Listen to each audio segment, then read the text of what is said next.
Buenas noches, hermanos. El Señor les continúe bendiciendo. Espero pues que este día haya sido un día de mucha bendición, que sea Dios guardándolos y protegiéndolos. Sé que todos estamos en estos momentos pues de esta situación de crisis un poco con incertidumbre ante las cosas. Sin embargo, nosotros confiamos en el Señor y, y creemos que Él cuida de nosotros siempre nos ha cuidado. Amén. Bueno, le doy primeramente gracias al Señor que me da la oportunidad de compartir nuevamente con ustedes, de estar con ustedes por estos medios. Como bien lo decía en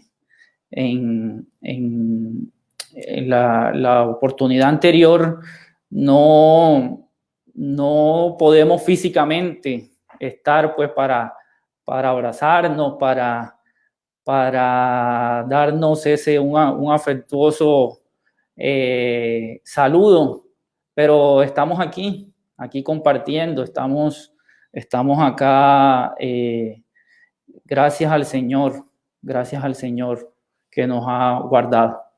Entonces yo primeramente quiero colocar este tiempo, vamos a orar porque traemos pues en este programa que se ha titulado pues la crisis nos reta a producir cambios y traemos a esta hora un tema que es la incertidumbre de la crisis.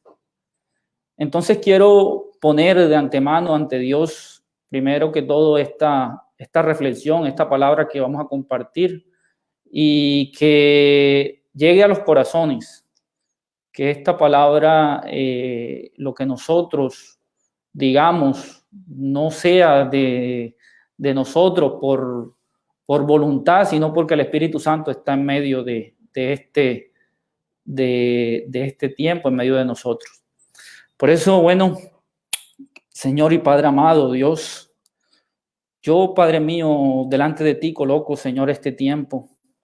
Coloco, Padre Santo, cada una, Señor, de las personas que están con nosotros, que se han conectado, que por este medio, Señor, nos han contactado, Padre mío, porque así como, Señor, a cada uno de nosotros, así como yo, Señor, así como todas las personas, Señor, necesitan de ti, necesitan de tu palabra, necesitan que tú, Señor, estés allí, Padre mío, porque dice tu palabra que tú eres el buen pastor. Y dice tu palabra también, Señor, que el buen pastor dice que da su vida por las ovejas y que también cuida de ellas. Tú eres ese buen pastor que aún, Señor, a pesar de que nosotros no podamos ver con claridad, tú cuidas de nosotros y tú nos guardas, Dios. Yo te doy gracias, Señor, porque me permite, Señor, compartir, Padre Santo, porque me permite, Señor, buscar de ti y estudiar tu palabra, porque mis hermanos, Señor, Padre Santo, los que están, Señor, a través, Señor, en sus casas, Señor, resguardados, los que están, Padre mío, Dios, allí, Padre Santo, también, Señor, buscan y tenemos, Señor, estamos unánimes con ese mismo espíritu, con esa misma fe. Padre mío, declarando que tú eres el Dios nuestro Salvador y quien nos guarda. En el nombre de Jesús, amén. Bueno, como bien lo decía, a esta hora yo traje una reflexión y quiero, bueno, como obviamente pues sabemos toda la coyuntura y todo lo que hay en este tiempo, toda esta crisis que que ha suscitado, y por eso pues está ese título que colocamos ahí de la incertidumbre de la pandemia.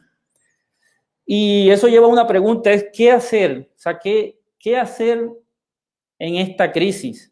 ¿O cómo afrontar esta situación? Son las preguntas que seguramente pues es posible, es muy probable pues que la tengamos. Cómo afrontar, y sobre todo es no tanto también cómo afrontarlo, sino después de esto, ¿qué va a pasar?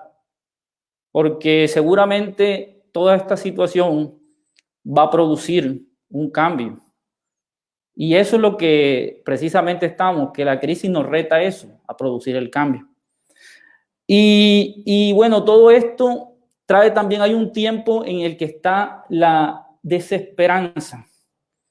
Y posiblemente hay muchas personas, o sea, pues yo voy porque hay muchas personas que podrían tener proyectos, podrían tener planes, pero a raíz de esto todo se vino abajo. Entonces viene eso, esa desesperanza produce lo que es ansiedad y puede producir también cierto miedo, y como bien lo estoy diciendo, también una incertidumbre. Entonces, eso me llevó pues obviamente a reflexionar en muchas cosas, y yo quiero compartir, hay un pasaje en la palabra, en la Biblia, está en el libro, en el Evangelio de Juan, el capítulo 9 y capítulo 10. Yo sé que muchos lo han leído y seguramente y no lo podemos obviamente por el tiempo leer completo, pero sabemos que narra de un ciego que de hecho pues era ciego de nacimiento.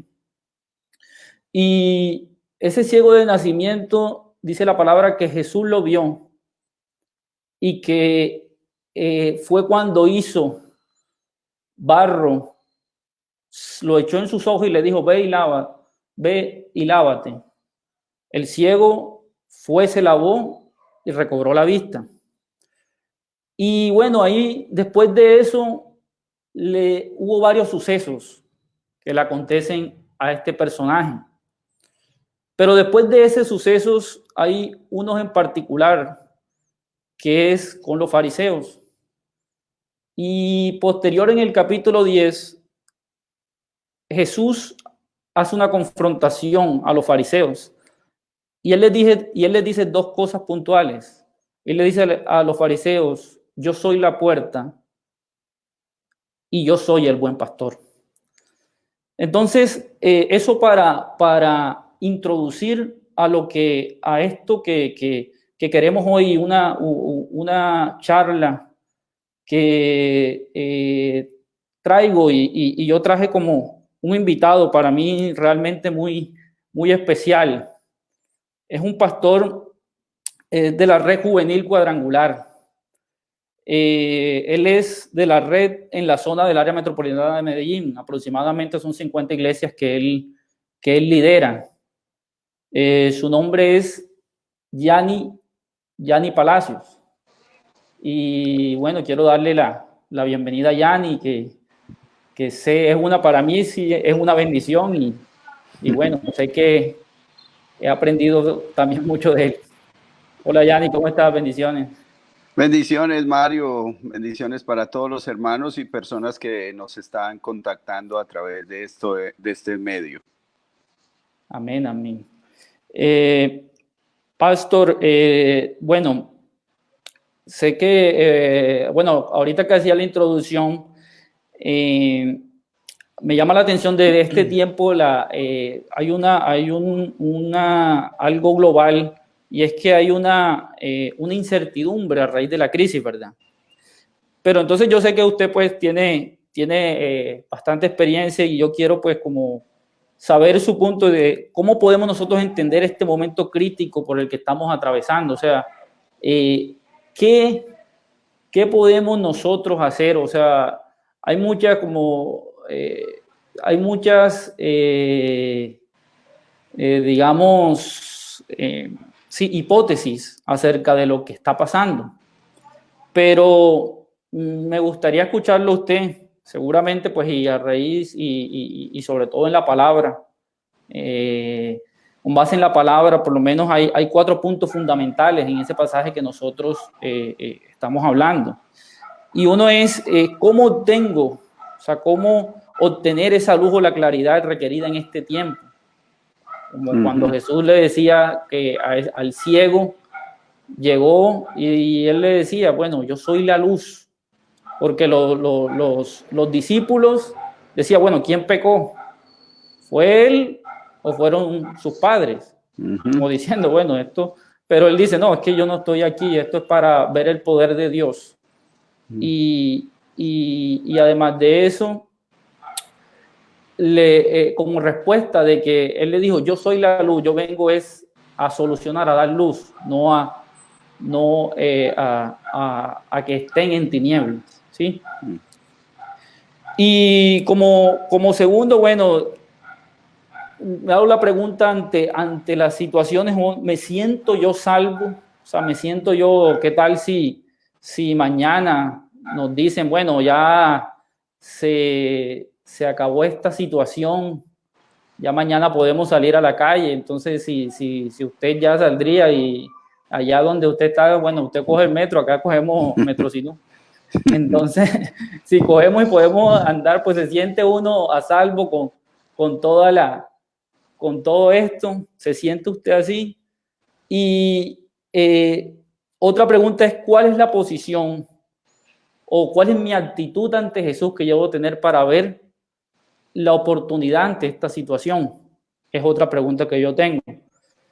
Y por último, que me lleva también el pasaje, es si se siente usted protegido o cuidado, porque ante todo lo que está pasando, pues cómo sentirme yo que sí en realidad estoy protegido. Sabemos, pues, y si vemos las noticias, pues cada día aumenta, se duplica o digamos, bueno, no que se duplique, pero sí va un aumento el número de víctimas de todo esto. Entonces, pastor, bueno, a la luz de la palabra, inicialmente, ¿qué me dice usted? Por lo menos, bueno, cuando dice Jesús, yo soy la luz, ¿a qué se refería allí? Bueno, gracias, Mario. Creo que sí, vamos avanzando en la medida de que toquemos una, avanzamos a la otra para ir despejando algunas inquietudes o apreciaciones que podemos tener de acuerdo a lo que el pasaje nos regala. En primer lugar, el contexto en el cual se encuentra esta historia es un contexto en el que era muy normal pensar que una persona nacía ciega o nacía coja o nacía con alguna situación que le limitara, y podría pensarse que era responsable la persona o responsable sus progenitores. Por eso la pregunta que hacen los discípulos a Jesús es, para que esta persona esté ciega, ¿quién cometió el pecado, él o sus padres? Incluso habían algunos rabinos que enseñaban que el propio feto, el propio bebé allí en el interior de su madre podía pecar, y por eso era que se daba esta clase de situaciones. Por eso la pregunta que le hacen a Jesús es, ¿quién pecó, este o sus padres? Entonces, a partir de esa pregunta que ellos realizan, Jesús comienza a hablar con ellos y a decirles necesario que trabajen mientras el día dura, llegará la noche donde ya no se podrá trabajar, y seguidamente dice Jesús, yo soy la luz del mundo. Y no había otra manera más de describir el poder de la luz que hacer una obra en un ciego que no tiene luz. Por más brillante que fuera el día, por más radiante que fuese el sol en cualquier día en su vida, nunca podría percibir ni el más pequeño ápice de luz en sus ojos. Pero en esta ocasión el Rey de Reyes y Señor de Señores fija sus ojos en él para darle luz. ¿Cómo comparar esta sociedad con lo que estamos hablando acerca de que Jesús es la luz? Creo que una de las cosas que podemos ver en la actualidad es que esto nos ha llevado a a descubrir nuestra oscuridad. Estábamos tan confiados en que la tecnología y en que el avance médico, la ciencia médica podían resolver cualquier Sí, cosa la podían resolver, pero nos hemos dado cuenta que no estamos en la capacidad de resolver ciertas situaciones o ciertas circunstancias en la vida. Entonces nos sume en una oscuridad frente al futuro. ¿Cómo será entonces el futuro? ¿Cómo vamos a enfrentar el futuro? Y aquí aparece Jesús diciendo, yo soy la luz del mundo. Realmente entender esa maravilla de encontrarnos con un mundo. Tú te imaginas, Mario, la experiencia de este ciego al ver por primera vez. ¿Te sí, exacto. imaginas cómo habría quedado? Sí. Extasiado con todo lo que había a su alrededor, cómo que los árboles son así, cómo que el día es así, cómo que el rostro de las personas es así. Pero lo que me llama la atención del pasaje es que el hombre se devuelve, no se queda perdido en el éxtasis de poder ver, sino que vuelve al lugar donde fue sanado, muy seguramente a buscar al que había producido ese milagro, pero le preguntan, ¿dónde está el que te sanó? Y él dice, no sé. Y es interesante porque la luz que entra a sus ojos es una luz que le permite ver las cosas como él no las sabía, no las conocía. Y creo que es lo que Jesús hace con nosotros hoy. Creo que aquellos que hemos confiado en Jesús hemos pasado, como lo dice la palabra del Señor, del reino de las tinieblas al reino de su amado Hijo Jesús. Entonces, Cristo es quien verdaderamente abre nuestros ojos para ver con claridad las cosas. No confiamos en lo que podemos o tenemos, confiamos en la suficiencia de Jesús, la suficiencia de Dios frente a los retos que la vida nos depara. La invitación a todos los que nos escuchan, con los que estamos hablando en esta hora y que están sintonizándonos, es precisamente a eso. ¿Quieres salir? Porque en el contexto de la Biblia, oscuridad es pavorosa, es angustiante, es desesperante. No es en la época de Jesús, no es como nuestra época, que las calles estaban iluminadas y que podíamos tener lámparas que iluminaran las calles. No, era una total oscuridad. Y entonces el símbolo de lo angustiante y de lo desesperante es la oscuridad. Por eso Jesús viene a ser lo que contrarresta todo ese sentimiento de angustia y de desesperación. Es Jesús el único que lo puede calmar. Y así como al Así es. ciego darle una oportunidad de vida. Amén. Sí, exacto. Ahí está la respuesta. Y ahí hay un detalle, pastor, es que, mire que hay una cosa con el ciego, y es que el ciego, obviamente, dice la palabra que de nacimiento era ciego. Es decir, él ya tenía, o sea, pues, como nunca había visto la luz, era una costumbre de él. O sea, para él era algo cotidiano el no ver. Y puede ser una condición también de nosotros, desde el punto de vista, digamos, lo que espiritual, donde nosotros pasamos, lo que usted decía, del reino de tinieblas al reino de luz, cuando conocemos a Jesús. Entonces ahí está la respuesta, yo pienso, pues, en lo que usted está diciendo. La respuesta es que Jesús, con Jesús, solo a través de él está la luz. Es que llegamos y es el que nos da, y en este caso se presenta como eso, como la luz y como el sanador, porque pues es una sanidad física también Así es. Digamos que ahora hay otra cosa, pastor, es que el ciego él no lo pidió. Fue la misericordia de Jesús que lo movió a eso. Situación similar que pasa con nosotros. ¿Sí? Así es, sí. Pero bueno, posteriormente a eso me llama la atención los sucesos del ciego, porque hay como una oposición en varios aspectos. Primero, si no estoy mal en la palabra, hay una versión que habla de los vecinos, como los vecinos del lugar. Entiendo ahí como la sociedad. digamos que la sociedad como lo veía. Y también luego los fariseos, como que hacían o hicieron lo posible para que la cosa no se diera. Sí. Allí se ve, se puede apreciar en la palabra, los hermanos que están con nosotros, y si bien pueden leer en la Biblia, estamos en Juan capítulo 9 y capítulo 9 en estos momentos, pero vamos a compartir 9 y 10.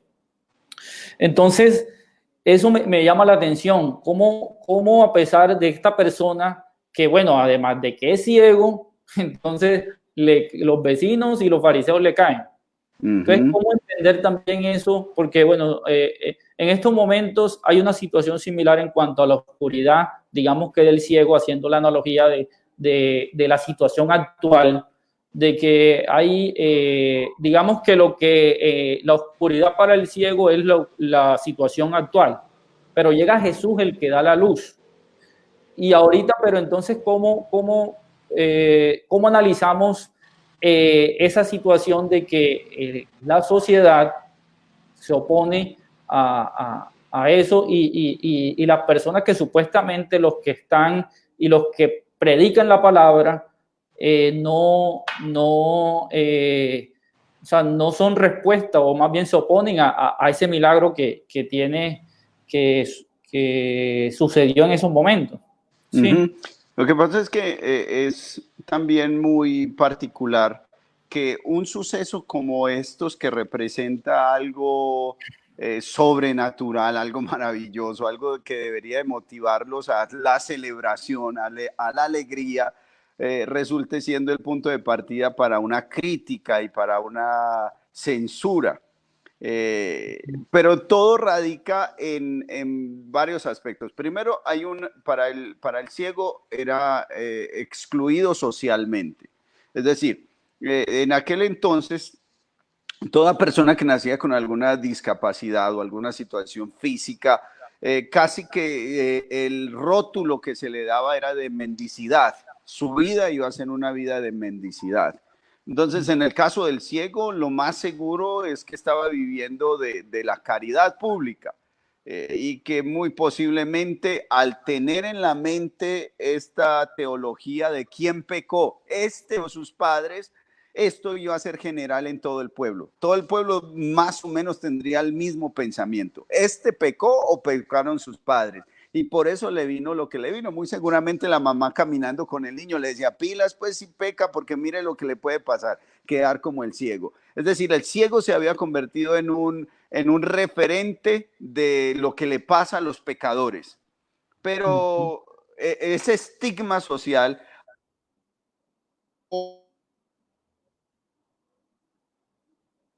en la vida del ciego, y es que a raíz del milagro, los religiosos de la época, la secta de los fariseos, lo citan a él para cuestionarle su milagro y decirle: pero si ese hombre fuese tan bueno, ¿por qué lo hizo en el sábado, si era el día de descanso? Entonces sí, estaba valiendo más el ritual que el milagro.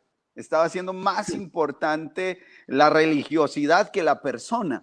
Entonces, sí, exacto, y entonces mandan a llamar incluso a sus padres y a preguntarle: ¿verdaderamente este nació ciego o se hizo el ciego? Y los padres le dicen: pues nosotros ya, este es nuestro hijo y nació ciego, pero si demandan una respuesta, pues él ya es mayorcito de edad, pregúntenle a él les podrá responder al caso. Pero si tú notas en el desarrollo del texto, dice: porque temían a ser expulsados, porque habían dicho que cualquiera que dijera que Jesús era el Mesías, el Mesías, era expulsado de la sinagoga. Entonces había ya de por sí una presión para que no respondieran de esa manera. Y al ciego lo cuestionan y el ciego sale con unas respuestas extremadamente irreprochables. No le fue fácil para los fariseos dar respuesta a esas demandas que el ciego estaba realizando, a tal punto de que no encontraron una respuesta y lo expulsan definitivamente de la asamblea, de la sinagoga. De la sinagoga lo expulsan. Entonces, nota dos cosas ahí. El estigma social, la exclusión social, pero también la expulsión de la religiosidad. La religiosidad tampoco va acorde con los propósitos de Dios. Mira que ahí hay dos polos. Ahí hay dos polos. El polo de la sociedad que estigmatiza, señala y critica, pero también está el otro polo de la religiosidad establecida, que vale más el ritual que las personas.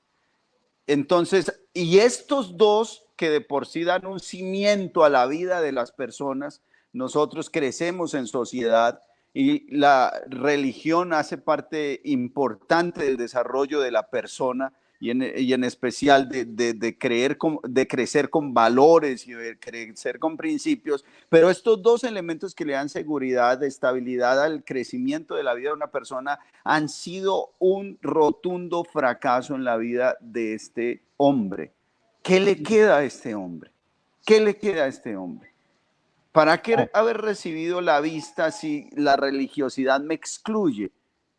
Entonces, todo esto nos muestra también nuestra sociedad en la actualidad. Una sociedad que está desengañada. Hoy no valen tanto las personas, cada uno piensa en sí mismo, no piensan en el otro. Y si algo le pasa al otro, tenemos razones para decir por qué le pasaron las cosas. Ah, no, eso debe ser por esto, debe ser por aquello, porque esa persona es esto, porque esa persona es aquello. Pero dentro de la religiosidad pasa lo mismo. ¿Cuántas personas están defraudadas de la religión porque han vivido dentro de una religiosidad? ¿Cuántos jóvenes? Yo crecí en un hogar cristiano, yo crecí en un ambiente netamente cristiano y había ciertas cosas de la práctica de la religiosidad que a mí me cuestionaban y me decían, Dios es así, Dios piensa de esta manera, Dios actúa de esta manera, y eso socavó por algún tiempo mi fe, pero después me di cuenta que eso era religiosidad, que eso no era Dios. Entonces, cuando Dios interviene en el asunto, lógicamente todo cambia. Y ahí es donde Jesús aparece, cuando cuando se da cuenta que al ciego lo expulsan, al ex ciego lo expulsan, y él lo va y lo busca y le dice, ¿crees en el Hijo de Dios? Y él le dice, ¿quién es, Señor, para que crea? Y él le dice, el que habla contigo es, y él se postra y lo adora. Esa actitud del ciego es la actitud que Dios busca en nosotros, pero primero, antes de la actitud, Dios busca a los excluidos, Dios busca a los expulsados, Dios busca a los marginados, de los cuales yo era uno y de los cuales muy seguramente los que me escuchan y han aceptado a Jesús como Señor y Salvador, por X o Y situación usted no clasificaba, pero Dios vino a buscar a los que no clasificaban para hacerlos hijos de Dios. Amén. Así es, Pastor. Ahorita que usted estaba diciendo eso, me vino a la mente, en estos días yo vi un meme que decía, no se dice drogadicto, sino preevangélico. Y es algo de lo que menciona. O sea, hay un estigma en la sociedad como pues ese estereotipo de, bueno, si quién sabe, si ahora es evangélico, quién sabe qué hizo. Sí, entonces, sí es eso. Pero perdón, Mario, quisiera tomar eso que acabas de decir, que me parece jocoso, pero muy cierto. Alguna vez yo escuché a alguien decir, es que a las iglesias van todos los ex sicarios, ex prostitutas, ex ladrones, bueno, todo lo peor de la sociedad. Y yo les dije, sí, efectivamente. Pero ¿sabe cuál es la diferencia? Que es que los que hemos llegado a Cristo Jesús nos hemos dado cuenta quiénes éramos. La luz entró a nuestros ojos y nos dimos cuenta quiénes éramos. Lo que no es que al otro lado, siendo iguales, no se han dado cuenta de lo que son. Es la luz que entró a nuestros ojos que nos reveló verdaderamente que nosotros estábamos perdidos. Y es verdad lo del meme, es muy cierto. Y ojalá todos los que están en esa situación sean preevangélicos, están a un punto de llegar a conocer a Jesús. Así es, amén, así es. Sí, Pastor. Bueno, entonces allí mire que, bueno, en lo que usted decía, ese segundo encuentro del ciego, o sea, después de que ya había sido rechazado, pues de ser expulsado, nuevamente hay un encuentro entre Jesús y el ciego. Y en la palabra muestra que aparentemente es Jesús el que lo busca también, que dice, lo halló, dice la palabra, dice como, y hallándolo Jesús, o sea, que Jesús lo buscó. Y es donde ahí narra lo que usted mencionaba, de decir, bueno, si crees en el Hijo del Hombre, yo sí creo, bueno, entonces ya estamos hablando de la salvación. Es decir, que primero hubo una sanidad donde Jesús es la luz del mundo y ahora hay una salvación que va más allá de esa sanidad. Es el sentirme salvo. Y ahí la segunda pregunta que yo le decía, bueno, ¿se siente usted salvo? Porque la salvación va más allá de esa seguridad que yo siento si mañana me dicen, no, ya se fue todo, abrieron, pueden salir a las calles, ya no usemos tapabocas, porque pues a mí una de las cosas que me asombra es cuando yo camino y yo veo toda la gente así pues con tapabocas. Esto parece como eso de Apocalipsis. Pero, así es. Pero entonces me llama la atención porque esa salvación que Dios da va más allá de eso, o sea, más de la seguridad de que yo pueda o no tener o contagiarme con algo, es saber de que en Dios somos salvos. Y yo conectaba esa palabra con una que en la vez anterior que tuve la oportunidad también de compartir en Habacuc, que decía la palabra, aunque la visión tardare por un tiempo, espérala, porque de seguro vendrá. O sea, hay algo que tenemos y que nos hace que lo que nos hace sentir seguros es que vamos a ser salvos y eso rompe todo. Eso rompe todo porque a pesar de que yo pueda tener dificultades o estemos pasando por algo, si sabemos o estamos enfocados en que somos salvos y que tenemos la salvación y que Jesús es nuestro Salvador, seguramente nuestra perspectiva va a cambiar. Sí, indudablemente. Aquí hay un asunto que trasciende las circunstancias y los momentos y tiene que ver con algo que Dios puso en el ser humano. Dios puso eternidad en el corazón de los seres humanos. Amén. Eso es algo con lo que nosotros, todo ser humano, crea en Dios, no crea en Dios, busque a Dios, no busque a Dios, todo ser humano vino con algo llamado eternidad. La concepción de nuestra instancia en el futuro va más allá de transitar por las calles de nuestro barrio, de nuestra ciudad o del mundo. La eternidad es algo que está impregnado al ser humano. Por ejemplo, una de las cosas en las cuales uno concibe que la eternidad existe. La eternidad existe en el hecho de no aceptar la muerte. ¿Por qué lloramos un familiar? ¿Por qué nos duele la ausencia de un familiar? Porque el ser humano no fue hecho para morir. Dios no hizo al ser humano para morir. La muerte es la consecuencia de la desobediencia a Dios. La muerte es el resultado del pecado. La Biblia dice la paga del pecado es muerte. Entonces, cuando Cristo viene y lógicamente como lo hizo con el ciego, lo sanó, pero no lo había salvado. Es decir, había recibido un beneficio de Dios. Y muchas personas pueden considerar que están bien porque reciben beneficios de Dios. Pero el Señor Jesús dijo que Dios hace salir el sol sobre buenos y sobre malos. Es decir, la bendición de Dios está para todos los seres humanos. Hay bendiciones que alcanzan a todos los seres humanos, pero Dios reconoce únicamente como hijos a aquellos que han creído en Jesús como Señor y Salvador. Por eso es que cuando el Señor Jesús busca a este hombre, le dice, ¿crees en el Hijo de Dios? Y él le dice, ¿quién es para que crea?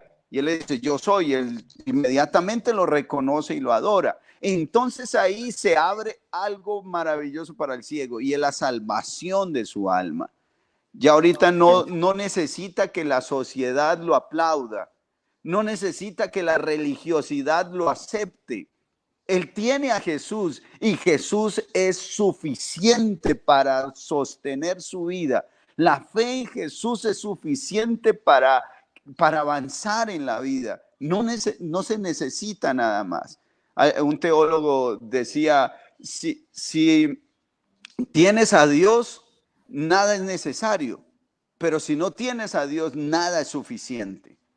Esa es la eterna búsqueda del hombre, buscando una suficiencia, pero la suficiencia solo está en Jesús. El ciego había recibido la posibilidad de reincorporarse a la sociedad, muy seguramente de trabajar, muy seguramente de casarse, muy seguramente de vivir una vida, digámoslo, dentro de los estándares normales, pero no era salvo. Jesús quería salvar su alma. Por eso se le presenta por segunda vez, como tú lo dices, por segunda vez. ¿Para qué? Para salvar su alma. Para la salvación. Sí, fue más allá de la sanidad. Sí, total. Exactamente. Así es, pastor. Y bueno, pastor, continuando, porque bueno, ya el tiempo también nos apremia un poco. Luego viene el diálogo, ese diálogo con los fariseos. Y es donde Jesús los confronta y él le dice dos cosas. Yo soy la puerta y yo soy el buen pastor. Y a eso, bueno, me llega la pregunta o sea, ¿cuál es mi posición o cuál debe ser mi actitud ante Jesús para yo ver la oportunidad? Y cuando dice yo soy el buen pastor, habla de cuidado. Entonces, ¿cómo me siento? Porque seguramente, bueno, si yo estoy con Jesús, me siento protegido, pero en realidad es una buena reflexión. ¿Me estoy sintiendo yo protegido ante esta situación? Si Jesús dice que yo soy el buen pastor, ¿se está usted sintiendo protegido? Si tenemos un buen pastor y él dice, yo doy mi vida, dio la vida por mis ovejas.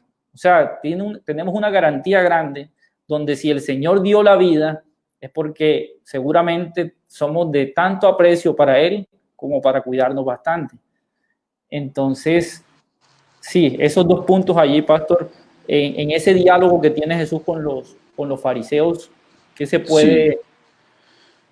Ahí hay dos cosas muy interesantes. Luego, como tú lo acabas de señalar, de dejar de hablar con el ciego, o el ex ciego más bien, luego de dejar de hablar con él, los fariseos estaban cerca, estaban ahí asediando a Jesús y al ex ciego. Y entonces cuando Jesús habla con el fariseo y concluye, uno de los fariseos le pregunta y le dice, entonces ahora nosotros somos los ciegos. Ahora somos nosotros los que tenemos el problema. Y Jesús les dice, hombre, si fuesen ciegos no tendrían pecado, pero como han manifestado que pueden ver, se hacen responsables. Entonces ahí es donde Jesús comienza a contar esta historia. Y llega a un punto tal del verso 1, creo que al verso 4 o algo así, ellos no entienden de qué está hablando Jesús. Cuando habla acerca de los asalariados, ellos no entienden, dice el texto, no entendían a qué se estaba refiriendo Jesús. Entonces Jesús, siendo un poco más claro en su mensaje, les dice, yo soy la puerta, el que por mí entrare será salvo. Y es una afirmación categórica de Jesús frente a esto. ¿Y por qué hace este señalamiento Jesús? Él es la puerta, indudablemente él se está refiriendo incluso a la función que ejercen las personas que cuidan las ovejas. Ahí parece ser, en el contexto de Israel, había unas personas que cuidaban las ovejas en las noches, como al portero. Recuerda que también en San Juan 10 comienza a decir, el portero ve al pastor y le abre la puerta, y entonces él entra y saca las ovejas y las lleva. Entonces hay un portero en la entrada a las ovejas, pero también, exactamente, en la entrada al redil, pero también a su vez hay un pastor. Él está diciendo, yo soy la puerta. Es decir, nada ni nadie puede entrar si no atraviesa esta puerta. Y esta puerta es de salvación. Aquí hay algo muy especial y creo que esta es una oportunidad, como tú lo mencionabas ahora. ¿Qué actitud debo de tener yo para comprender las oportunidades que Dios me está regalando? Y yo creo que la crisis trae oportunidad. Yo creo que en estos momentos estamos viviendo crisis, pero estamos viviendo oportunidades. Quiero contarles brevemente. Una persona estaba orando por una hermana de ella hace mucho tiempo para que llegara a conocer a Jesús. Oraba y la persona cada vez peor. Dios permitió que esa persona se fuera a vivir a un pueblo. En ese pueblo llegó el confinamiento obligatorio, entonces la persona quedó recluida allí en aquel lugar con su esposo y sus hijas, pero ella estaba teniendo problemas con su esposo y pensaba separarse, pero bueno, le tocó quedarse allá. Y empezó a sintonizarnos a nosotros en lo de los cultos. Entonces ella dijo, pues, voy a meterme como para pasar el tiempo. Pero fue la manera en que Dios tocó su corazón y hoy en día es una persona que está buscando, llevamos un mes, menos de un mes lleva ella conociendo del Señor. Y esta es la oportunidad donde ella dice, pastor, yo me quiero bautizar, yo quiero obedecer a Jesús, yo quiero vivir para Jesús. Mira que esta crisis también ha generado la oportunidad de llegar a otros, de alcanzar a otros con el mensaje de salvación. Hay oportunidades, en medio de la crisis hay una cantidad de oportunidades, pero ¿por qué no las vemos? Porque en estos momentos las personas que nos están escuchando, déjenme decirles, Dios tiene un propósito con sus vidas. Y no es una frase de cajón, no es algo que los cristianos repiten cotidianamente para las personas, es una certeza y una realidad. Dios está haciendo milagros ahora. Dios está dispuesto a obrar en tu corazón en este mismo instante. Pero ¿qué tienes que hacer? ¿Cuál es tu actitud? Mira que la actitud del ciego lo llevó a la sanidad. Bueno, Cristo quiso sanarlo y Cristo quiso salvarlo. Pero si notas, en la sanidad le dijo, ve y lávate. Ve y lávate, y él fue, exacto. Él fue y se lavó. Y en la segunda le dices, ¿crees en el Hijo de Dios? Y él le dice, ¿quién es para creer? Su actitud puede decirle, dígame, ¿qué hago? Y yo lo hago. Dígame, ¿qué quiere de mí? Y yo lo daré. Y en este caso, la invitación a los que nos escuchan es a esa.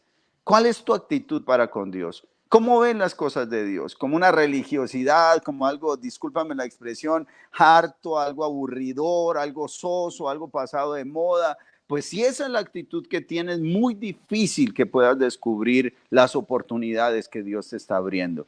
Pero si cambias tu actitud frente a lo que está pasando, posiblemente veas muchas oportunidades que Dios está trayendo para ti en este tiempo.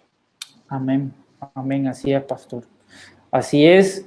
Y pastor, bueno, para terminar, ya eso cuando Jesús dice, yo soy el buen pastor, porque es que ahí hay una diferencia también. Cuando es salvo, eso a mí me da seguridad. Pero aquí ya habla Jesús de que es el buen pastor. Entonces está hablando de algo como, entiendo que un pastor es el que lleva las ovejas y las cuida, de algo diario, de mi cotidianidad. Y eso es lo que yo vivo, dice, o sea, que a pesar, posiblemente lo que usted decía, los religiosos ven las cosas, además de aburridas, la ven como algo, en cierto modo, algo lejano. Pero aquí Jesús está diciendo, yo soy el buen pastor, o sea, yo estoy allí, yo te cuido a ti, tú eres mi oveja, tú escuchas mi voz. En este mensaje. Y eso es lo que también podemos reflexionar, de que a pesar de que todo parece, o no pareciera que el Señor estuviera, pero Él mismo dijo, yo soy el buen pastor, y dio dos características, el pastor da su vida por las ovejas, yo no soy como los asalariados que cuando llega un lobo, estos salen corriendo, porque simplemente, pero es que yo di la vida por ti. Y el otro punto que dice, mis ovejas me conocen. Y que me conocen, exacto. Oyen mi voz y me conocen. Entonces, son esos dos para reflexionar y cómo tener, o sea, la palabra me insta a saber de que el Señor está aquí y el Señor está con nosotros. Para en estas cosas cotidianas, Él quien nos pastorea y nos guarda. Sí, cuando hablábamos de salvación, nos referíamos a la eternidad, ¿cierto? Y hablábamos acerca de que Dios ha puesto en el ser humano eternidad. Pero en este punto del pastor, hablamos de la cotidianidad, de la vida en esta tierra, del tránsito por esta tierra. Porque si algo es claro, es que nos vamos a morir. Un amigo mío dice, si algo es seguro en la vida, es que de ella salimos muertos, no salimos vivos. Eso es seguro. Entonces, en esta temporalidad, en este tiempo que vamos a transitar sobre la vida, también Dios es claro y es real en esta temporalidad. Eso es lo que nos llena a nosotros de gozo y de esperanza. No es solamente mirando hacia el futuro, la eternidad, ¿cierto? Sino que es también en este tránsito de la vida, en esta cotidianidad. Dios está aquí con nosotros. Dios está en mi corazón. Dios está en lo que pienso, Dios está en lo que sueño, Dios está cuando me duele, Dios está en mis tristezas, en mis dificultades, cuando no sé qué hacer, Dios está, Dios está. Entonces, cuando Jesús habla de que Él es el buen pastor, es ese buen pastor que nos acompaña todos los días, en cada momento, en cada circunstancia, no nos dejará solos. Y como tú hacías hincapié en esos dos aspectos, es muy interesante. El buen pastor su vida da por las ovejas. Y eso es la garantía que tenemos de que Él va a estar siempre con nosotros. ¿Por qué? Porque Él dio su vida. Él murió en la cruz del Calvario por nosotros, lo entregó. Antes, en el mismo Evangelio de Juan, Jesús le dice a los discípulos, porque no hay mayor amor que este, que uno ponga su vida por sus amigos. Pero unos días después, ¿dónde estaba Jesús? Colgado en el madero, dando su vida por sus amigos. ¿Qué les estaba demostrando? Que los amaba profundamente. Se los había dicho, pero ya el amor se volvió un hecho, no un dicho. Y aquí se vuelve algo real. Entonces lo mismo pasa con nosotros. ¿Por qué creemos que Jesús está con nosotros? Porque Él dio su vida por nosotros. Y segundo, porque oímos su voz y le seguimos. Hay una relación. La vida cristiana no es religiosidad. La vida cristiana es una relación con Dios, en la que hablamos con Él y Él nos habla a nosotros a través de su palabra, lo conocemos, a través de las escrituras descubrimos su gran amor por nosotros, su cuidado, su sostenimiento, su provisión, su bendición estará con nosotros. Entonces, esta es la invitación que les hacemos en esta noche. Es una relación con Dios, es una relación con nuestro Salvador. Y ahí experimentaremos que Él es el buen pastor. Somos ovejas del Señor y Él ha dado su vida por nosotros. El libro de Romanos, la carta del apóstol Pablo a los Romanos en el capítulo 8 dice, y el que no escatimó a su propio Hijo, ¿cómo no nos dará también con Él todas las cosas? Así es. Si el Padre no se reservó a su Hijo, persona que nos escucha, hermano en la fe que nos escucha y que está atravesando quizás por un momento difícil, déjeme decirle algo.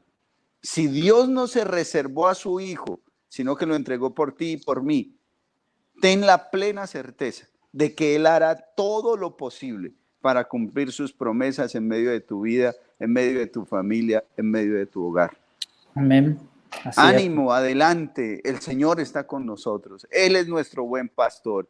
Y como lo dice el Salmo 23, y aunque ande en valle de sombras y de muerte, no temeré mal alguno. Y la razón de no temer, ¿cuál es? Tú estarás conmigo. Amén. Así es, pastor. Así es. Pastor, bueno, hay muchas personas ahí que realmente están conectadas y hermanos de la iglesia que han mandado mensajes y seguramente esta palabra, pues y esta reflexión que usted nos ha traído ha ha llegado a los corazones. Y yo sé, pues, porque así como me ha bendecido, o el Señor lo ha usado a usted para bendecir mi vida, pues sé que en estos momentos seguramente hay una palabra que llegó a los corazones de las personas. Están incluso los pastores de la iglesia conectados allí, pues, afirmando varias cosas de las que nosotros hemos tocado. Y bueno, aprovechamos para saludar a todos, al profe Guillermo, está la hermana Rosana, la pastora Ibel, el pastor Edgar, está María José, Cami Vergara también, la hermana Flora. Gracias primero, y sabemos pues que el Señor, y esta palabra, esta reflexión sin duda, cuando vemos, o cuando todo esto que usted nos comparte, pastor, o sea, yo lo escucho y ya como que pasa un segundo plano todo, o sea, como que ya, bueno, ya para yo, si llegué triste, ya para qué voy, ya Sí. no, mejor no. Entonces, seguramente, pastor, así pues por lo menos en mi caso así es, y seguramente con algunos hermanos les pasa algo similar. Y bueno, gracias, pastor, por aceptar primero la invitación, porque estuvo pues allí dispuesto a atender esta solicitud, y bueno, esperemos que no sea la primera, la última tampoco, Gracias. la primera, que no sea la última. Gracias Mario, a ti, a tu esposa Ived, a Abigail, les amamos, les conocemos de mucho tiempo atrás, tuvimos el privilegio de pastorearles en su juventud, todavía siguen siendo jóvenes, pero en esa juventud temprana, en esa juventud temprana, pastorearles por algún tiempo. Al pastor de la comunidad también muchas gracias por la oportunidad de poderme referir a mis hermanos. Y para mí ha sido un honor poder compartir con ustedes dar estas palabras que Dios primeramente ha colocado en mi corazón también como motivación, porque igual he pensado lo mismo, igual he sentido lo mismo, el temor, la incertidumbre, el qué va a pasar. Soy pastor en una comunidad donde hay bastantes inquietudes, bastantes situaciones por las que la comunidad está atravesando. Hay unos desafíos económicos, en fin, una cantidad de cosas que se ciernen sobre uno como siervo del Señor.